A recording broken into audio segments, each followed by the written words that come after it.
Take a good look at that video. Protesters in Athens, driven by rage, fear, tear gassed, beaten, bloodied in the streets for rejecting austerity measures aimed at pulling the country out of debt.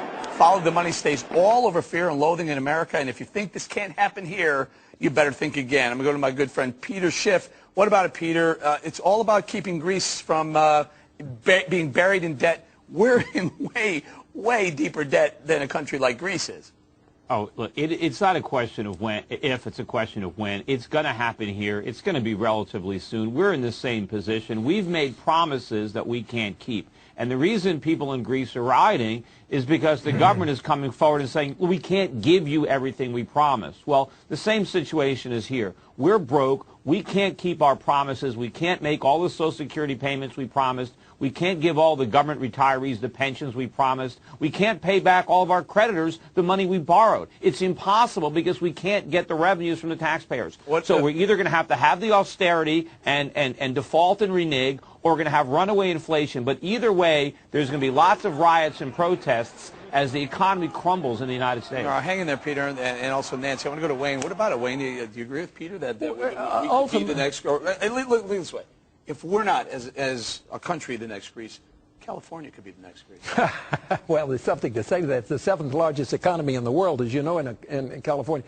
Yes, ultimately, that's right. If we continue in this, you can't just continue to borrow money and not pay it back. One of the things he touched on, which is really interesting, and it could happen even before and presage that, is the fact that you have all these public employee pension plans that are defined benefit plans, not defined contribution plans. A lot of people don't understand that. In a defined benefit plan, you're dead. They are way big difference. They are so far under financed right now that it's it's just a question of time. Means that we know exactly what we're going to owe them for as long as they live, and defined contribution means, hey, it depends how much you put in. Correct. It tells you how much I'm going to get out as opposed to putting in. It's very easy. Hang on, Pete. I want to get to Juan. Juan, what about if we do, God forbid, go into a situation where we have to default on our debt or do things like print a ton more money?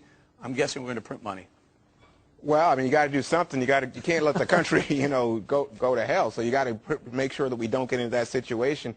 Peter, I got to tell you, I want to just stay at home, pull the blankets over my head after I listen to you, buddy. This doesn't sound a pretty picture. But I got to tell you, Peter, here's the thing. There's another option, Juan. There is an option. But let me just say, I think Peter is right, more right than wrong in this sense. I think there are large sectors of the American population, and a lot of them are the people who have the biggest complaints about American spending, who are not going to accept the fact that there have to be cuts. You said the S word, Skinner. What about it? How about we cut some spending instead of worrying about being the next Greece?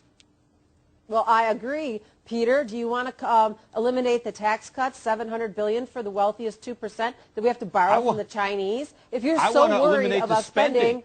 No, I want to slash spending. Okay, I want to take. Why borrow? Why dig deeper? Why with those tax cuts? And I do want to cut spending, and that would be the first thing because these people, most of them, are making over $1 million. Adding a tax is not cutting spending, Nancy. Adding more taxes isn't cutting spending. It's reducing the debt. It's but we're not increasing the debt further. Here's the problem. But there will not be riots. Let me tell you. Hold on. Here's why there won't be. Let me just answer your question. I'm in the top tax bracket right now, and so I'm paying better than 45% of my income, of my entire income right now in income taxes. 45%, more than that, in income taxes. I don't want to pay any more. I'm overtaxed as it is right now. In fact, if you raise my taxes, I'm working less. I'm going to pay less taxes. So are a lot of other people. You're just going to The only way to bring down the deficit. Taxes are at a 60-year low right now. They're not. Hold on. I am paying. Excuse me, ma'am. 60-year low. Ma'am, I am paying more than 45% of my income in taxes right now. How much do you think I should pay? Guys, hold it. You can argue. How much should I let her answer? You can argue in Michigan and Connecticut, but I'm going to bring it out to Monica here. We're not really talking about cutting spending. I mean, really, when the austerity measures were to help the spending side of the equation, not the taxing side of the equation. When we look at the American economy and where we are right now, there are two elements to it. When we talk about the tax rate deal or cutting taxes or keeping them where they are, we're talking about the growth side.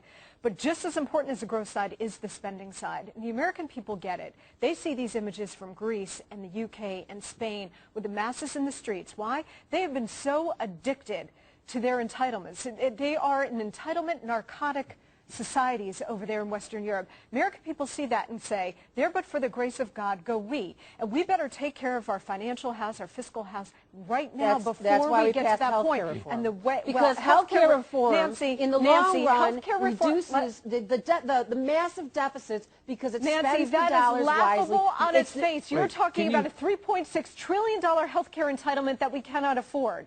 It's cutting, but it cuts the cost of government. There is no cutting. But let me just say, here's the problem I have, Monica. Monica, let me just say, Monica, not only does it do that, healthcare actually helps American capitalism because it reduces their healthcare costs. Oh, no, it doesn't. But one it's last going to drive the cost higher. Hang on, Peter. Let me just finish this point to Monica. Monica, you know the people who are going to scream the loudest, who are going to look like Greece and England and Spain? It's going to be older Americans. Those aren't older Americans, Juan. Those aren't older Americans up there. They're the ones that are screaming. Those are young people. And Eric, young let me tell you something. They're violent in Ireland. They're violent in England. Let me just tell you something. Government workers are going to be part of this. Young people who are worried about the higher cost of education will be part of it. That's what you see there. But remember, it was the seniors in London, in Britain, who were the ones who were complaining about cuts in their entitlement. We have to leave it there. I'm sorry to jump in. Education is expensive because the government made it expensive. The free market would bring the cost of education down. It's the government subsidies that are pushing it up. Peter, Nancy, we tried that. You guys are staying with us. Stop. We're going to have to leave it right there.